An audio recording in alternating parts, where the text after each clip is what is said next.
అన్నారని వచ్చేసామండి. ఇక రాజమండ్రి పై నుంచి రైలు కింద నుంచి లండన్ నుంచి లడికిన రాత్రి వచ్చేసానండి. నేను వస్తా దొరగారు మీ కోరికని గుమ్మడికాయ అంత బంగారాన్ని తీసుకొస్తుంటే కుక్క ముట్టుకోకుండా కుక్క తోక ముట్టుకుంది విజయవాడ బస్ స్టాండ్. కుక్క తోక ముట్టుకున్న బంగారం మళ్ళీ మీరు ముట్టుకుంటారా లేదని 7 పాలాలు పెట్టించేసి ఏట్లో పడేపించానండి. 3 కోట్లు తీసుకెళ్లి మురికాలలో పడేశాను. మా ఇంట్లో కోట్లు కుక్కలు తింటుంటాయండి, లక్షలు లక్కలు తినేస్తుంటాయి, ఎలుకలు తినేసి చిల్లర చీమలు తినేసేస్తాయి. ఇక కాగితాలు కట్టుంటే కాగితాలు తీసుకెళ్ళిపోతాం. మాకు పొయ్యిలో ఎండి ఇంట్లో బంగారం ఉందండి, కాకపోతే ఇంట్లో వాళ్ళు ఎసట్టో బియ్యం లేక ఎండిపోతున్నారు.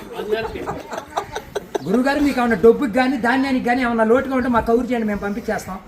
మా అడ్రస్ మండలం మధ్య యాగారం, దాని పక్కనే ఉండదండి, మల్లెడికి పక్కన పిల్లడికి మా ఊరు, మల్లెడి దగ్గర పిల్లడి. దానికి మా అడ్రస్కి సాయంకాలం ఉత్తరం రాసేసి పోస్ట్లో ఇంకొకంట పొయ్యిలో వేసేయండి. మీరు పరిగెత్తుకుంటూ వచ్చేసి పంటకాల ఒక 10ంటికి నుంచోండి, నేను 3ంటికి మురికాలలోకి అందించేస్తా డబ్బు. పగిలిపోయిన వాడి మీద వచ్చేస్తుంది 10 కోట్లు మరి డబ్బు. అక్కడ బుట్టతో తీసి తట్ట మీద ఆరబెట్టుకోండి. అబ్బో మేము చదువులో కాడ బాగా పాస్ అయ్యామండి. నేను చదువు సంకల వరకు చదివానండి, గుడుంతాలు గుండెల దాకా వచ్చేసి పాఠాలు పాదాల వరకు వచ్చేస్తే ఇంగ్లీష్ ఈదులు అమ్మడ పరిగెట్టేసింది.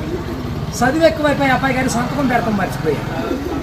సోనియా గాంధీ గారి దగ్గరికి వెళ్ళి ఉద్యోగం అడిగానండి. రాత్రి రాజీవ్ గాంధీ గారు రాసిచ్చారు ఈ ఊళ్ళో ఉద్యోగం, ఎక్కడైతే సంతకాలు చేసే పని ఉండదు. ఈ ఊళ్ళో ఉద్యోగం రాసాక ఒక పని దొరికిందండి. ఈ మధ్యన ముసలి వాళ్ళంతా ఉండకూడదని పొద్దున్న మా డిపార్ట్మెంట్కి ఆర్డర్ వచ్చింది. ముసలి వాళ్ళు ఉన్న కాడి నుంచి అత్తాకోడళ్ళు పోట్లాడుకుంటున్నారు.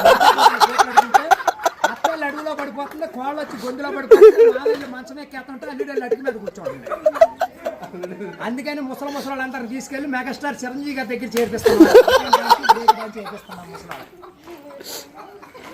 గురువు గారు దానికి దసరా పండుగ రోజున మా ఊళ్ళో ఏప్రాల్ పందాలు వేపిస్తున్నాను. నాపరాల మీద ఏప్రాల్ పోట్లాడుకుంటే నాపరాలు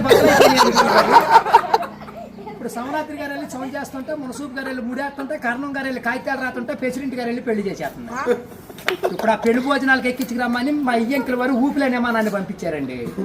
విమానానికి ఊరు చివరికి వచ్చాక ఊపి ఎక్కిపోయి కృష్ణానదిలో పడిపోయింది. నేను వచ్చి మీ బాజార్లో పడిపోయింది.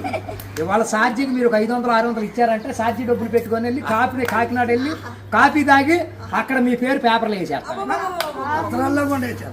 ఈసారి గారు ఇప్పుడు రాబోయే కాలానికి కాబోయే సీఎం గారు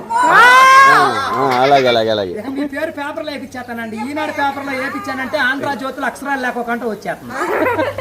చదువుకున్న వాళ్ళు చదువుకోవచ్చు, చదువు లేని వాళ్ళు చదువుకోవచ్చు. దొరగారు మన ఊరంతా ఖాళీగా ఉందని సాయంకాలం మన ఊరు కాలువలో కరువు మీటింగ్ పెట్టిస్తున్నాం, మీరంతా అక్కడ వచ్చేయండి. ఇప్పుడు కాలువలో కరువు మీటింగ్ పెట్టించి నూతులో టిక్కెట్లు ఇప్పించి ఏట్లో సినిమా చూపించి బుడమెట్లో చూపిస్తున్నా బురకత.